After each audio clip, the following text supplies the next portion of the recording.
Hello and welcome to my video on how to create linear patterns. Okay, I've already created a rectangle just like this that I'm going to cut a couple holes into. Alright, so we're going to come into the top view of this and I'm going to create a sketch right here.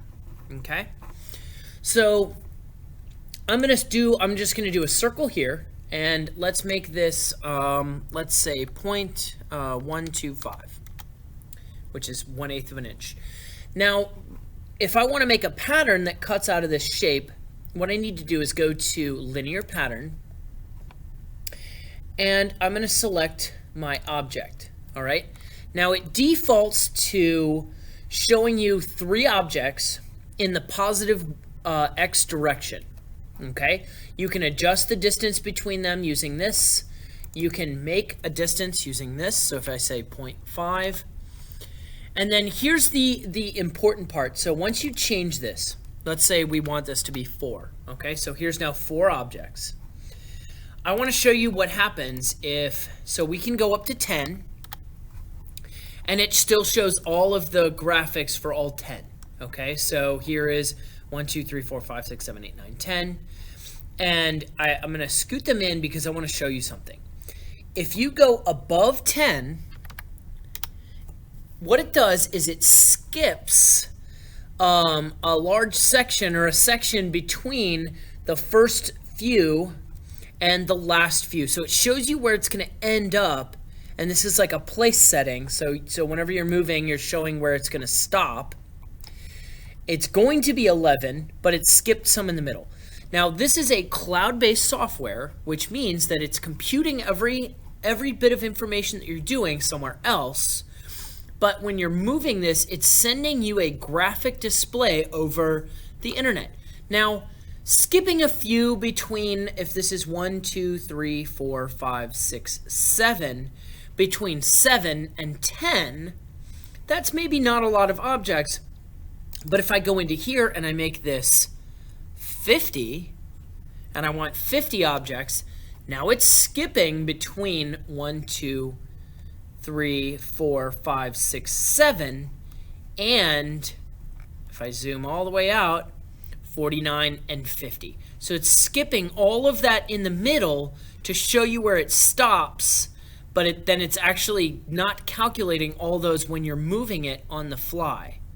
Okay, so that's why it does that. So you're not losing them, it's just skipping to make the graphics a little bit faster. So I'm gonna bring this back to 4. Okay, and now I've got my space here. I like to have an nice even number. I'm gonna make this oh, guess what I just did? I undid. So I'm gonna show you what I just did. I just made a mistake. And what I'm going to do is I'm going to delete this and I'm going to redo this. Okay, and I'll explain why in just a second. So this is something you have to be careful with when you do this. I'm going to come back and make this 4. So if you move outside here, see how it has that red left, or I'm sorry, green left click thing. If you click that, it finishes the object, and the way Onshape works is you can't edit it once you've finished it, okay?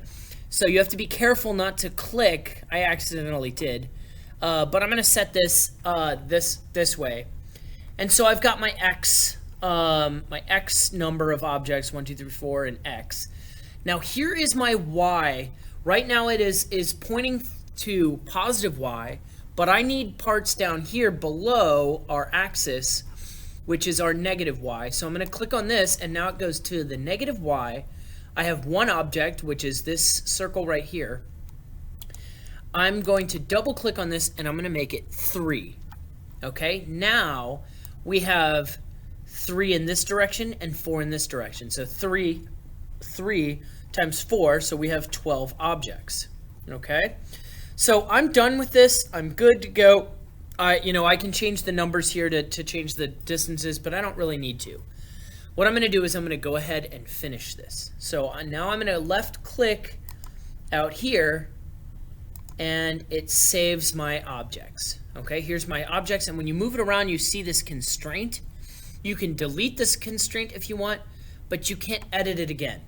The only thing that you can do is if I change this, let's say I make this 0.2, it changes all of the objects to 0.2 because they are a linear linear pattern.